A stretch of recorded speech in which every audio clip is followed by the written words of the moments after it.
नमस्कार दर्शक बंधु माने आपण मानंकु मु मोर चैनल भल कथारे स्वागत जनाऊँगी।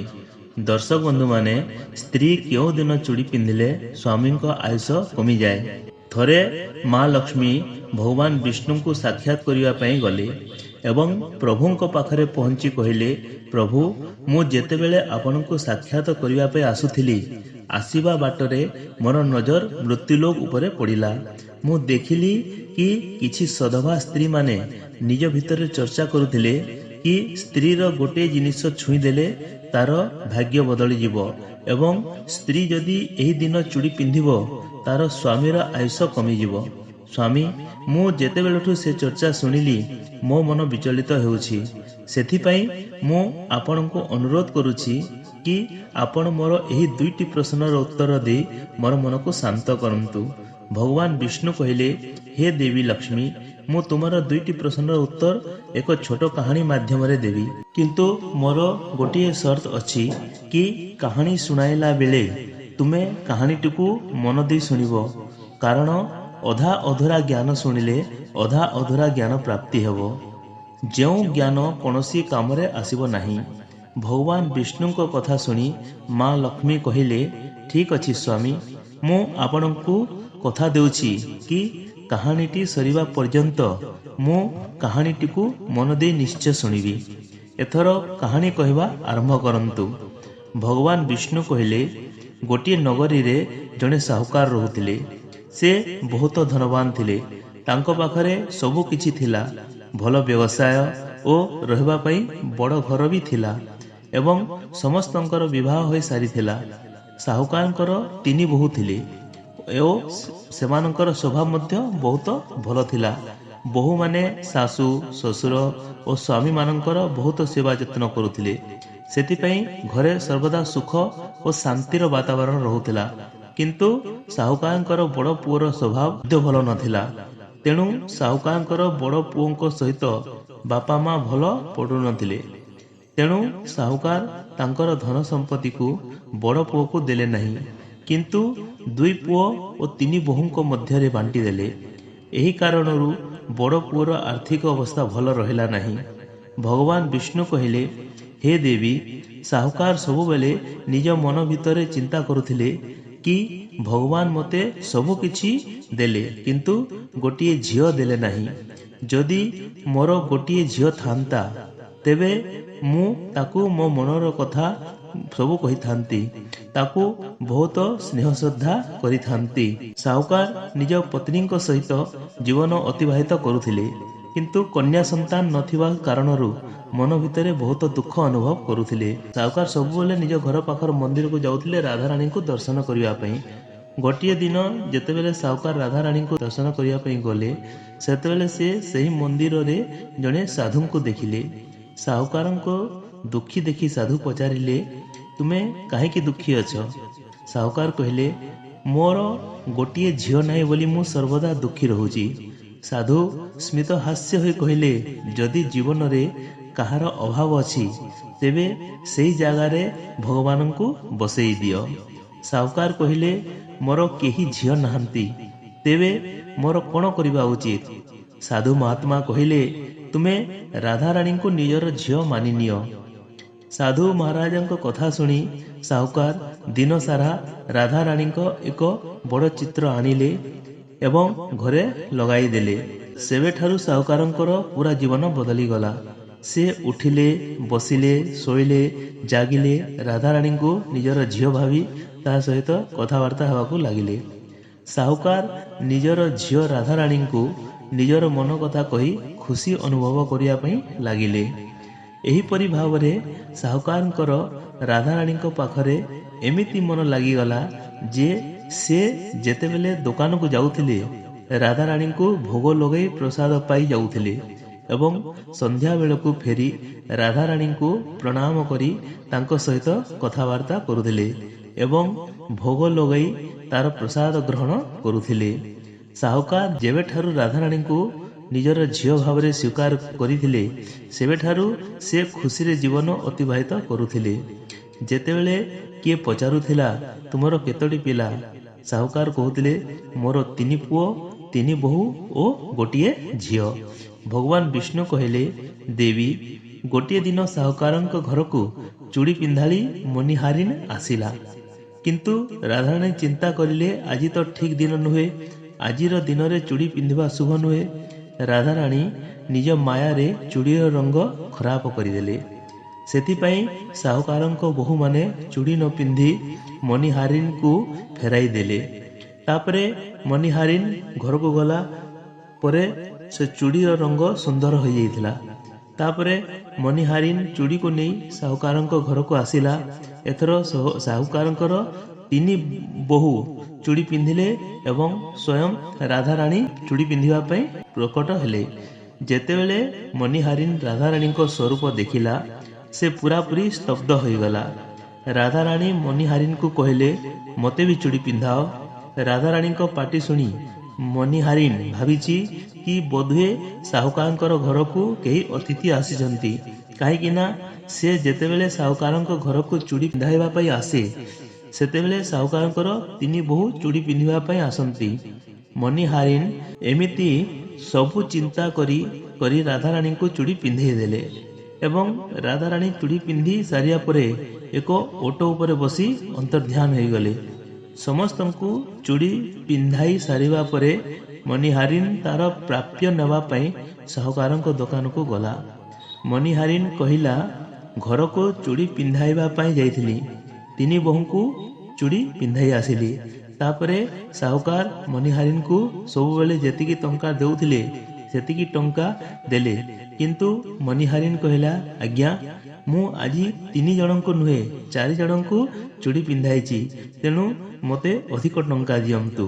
ମନିହାରିନ୍ର କଥା ଶୁଣି ସାହୁକାର କହିଲେ, ମୋ ଘରେ ତ 3 ବୋହୂ ଅଛନ୍ତି, ତୁମେ 4 ଜଣଙ୍କୁ ଚୁଡ଼ି କିପରି ପିନ୍ଧାଇଲ? ମନିହାରିନ୍ କହିଲା, ଆଜ୍ଞା, ମୁଁ କେବଳ ଏତିକି ଜାଣିଛି, ମୁଁ ଆପଣଙ୍କ ଘରେ 4 ଜଣଙ୍କୁ ଚୁଡ଼ି ପିନ୍ଧାଇଛି। ସାହୁକାର କହିଲା, ଠିକ୍ ଅଛି, ତୁମେ ଏବେ 3 ଜଣଙ୍କର ପଇସା ନିଅ। ମୁଁ ଘରକୁ ଯାଇ ବୁଝି ଆସିଲା ପରେ ଆଉ କାହାକୁ ଚୁଡ଼ି ପିନ୍ଧାଇଛ ତାପରେ ପଇସା ଦେବି। ମନିହାରିନ୍ କହିଲା, ଠିକ୍ ଅଛି ଆଜ୍ଞା, ଆପଣ ଯାଇ ପ୍ରଥମେ ବୁଝି ଆସନ୍ତୁ, ତାପରେ ପଇସା ଦେବେ, କହି ସେଠାରୁ ସେ ଚାଲିଗଲା। ସନ୍ଧ୍ୟାରେ ଯେତେବେଳେ ସାହୁକାର ଘରକୁ ଆସିଲେ, ସାହୁକାର ମନିହାରିନ୍ର କଥା ଘରେ ପଚାରିଲେ।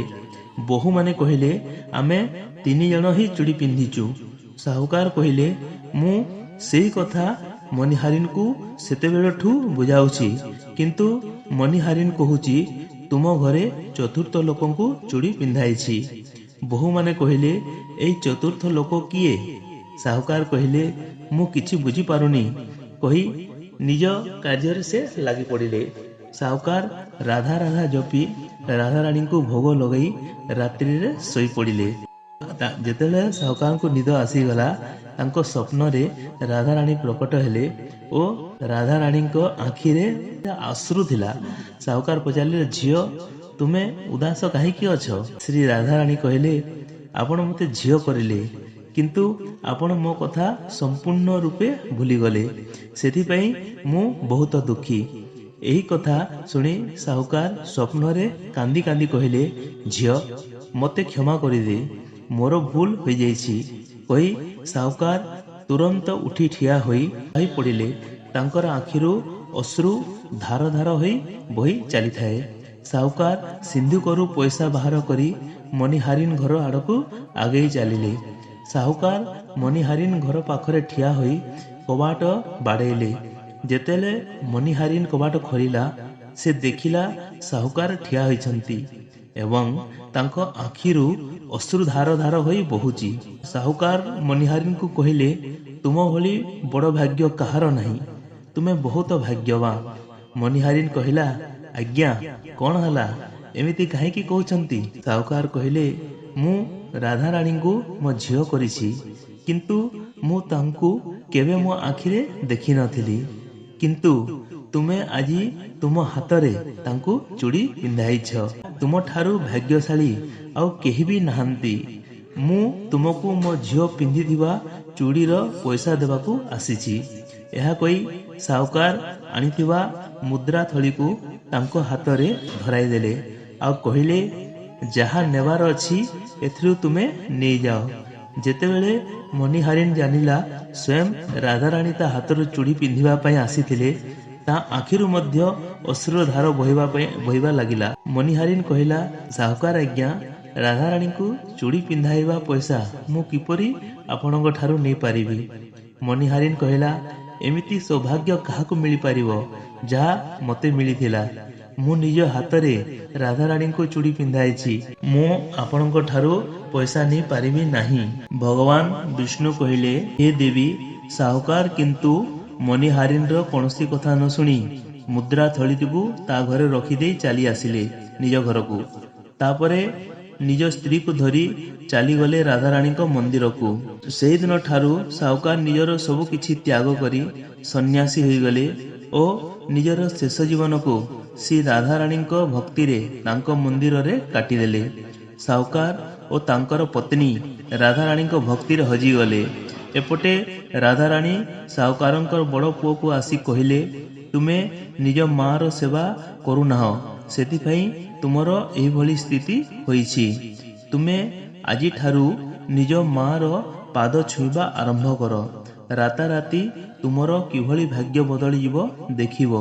ଏହିଭଳି ଭାବରେ ସାହୁକାରର ବଡ଼ ପୁଅ ପ୍ରତିଦିନ ତା ମାଆର ପାଦ ଛୁଇଁବା ପାଇଁ ଲାଗିଲା ଏବଂ ଧୀରେ ଧୀରେ ସେ ବଡ଼ ଲୋକ ହୋଇଗଲା ଏବଂ ଧନ ସମ୍ପତ୍ତିର ତାର କୌଣସି ଅଭାବ ରହିଲା ନାହିଁ।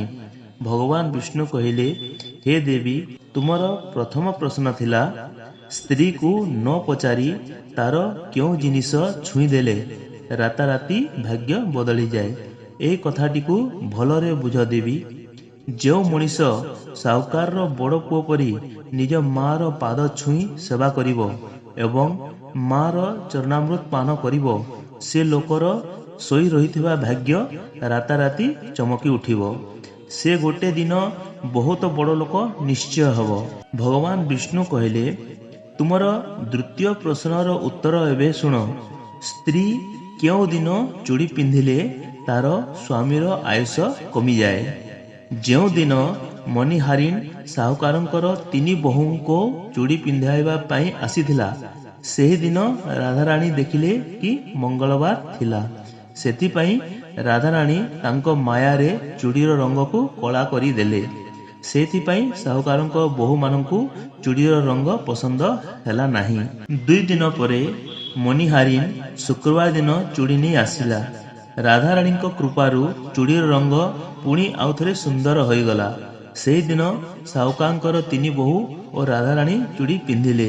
ଏହିପରି ଭାବରେ ସବୁଦିନ ସଚେତନ ରହିବା ପାଇଁ ରାଧାରାଣୀ ସାହୁକାରଙ୍କର ବଡ଼ ପୁଅ ପରି 3 ବୋହୂଙ୍କ ସ୍ୱପ୍ନରେ ଆସି ଚୁଡ଼ିର ମହତ୍ତ୍ୱ ବିଷୟରେ କହିଲେ କି ସବୁ ସଧବା ସ୍ତ୍ରୀମାନେ ଚୁଡ଼ି ପିନ୍ଧିବା ପୂର୍ବରୁ ଏହି କଥା ଉପରେ ଗୁରୁତ୍ୱ ଦେବା ଦରକାର।